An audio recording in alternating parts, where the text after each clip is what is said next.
માન્ય શ્રી દિવ્યેશભાઈ અકબરી. માનનીય અધ્યક્ષ શ્રી, મારો પ્રશ્ન છે કે ગુજરાત આરોહણ અને અવરોહણ સ્પર્ધામાં ભાગ લેવા માટે વયમર્યાદા શું છે અને સ્પર્ધામાં કોઈ વીમો લેવામાં આવે છે કે નહીં? સ્પર્ધકોનો.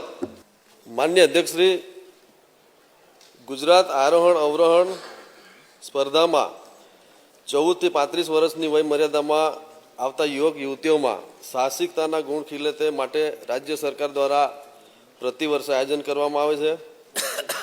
વીમાની વાત કરીએ તો નિયામકશ્રીની કચેરી મારફત સ્પર્ધામાં ભાગ લેનાર તમામ સ્પર્ધકોનો વીમો ઉતારવામાં આવે છે.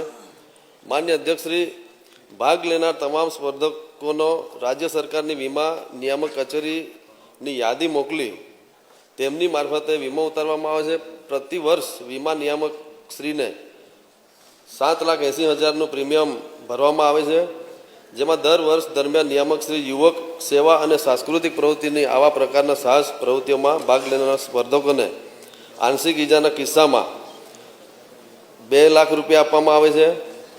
પૂર્ણ ઈજાના કિસ્સામાં 4 લાખની જોગવાઈ છે અને મૃત્યુના કિસ્સામાં 4 લાખની જોગવાઈ કરવામાં આવેલ છે.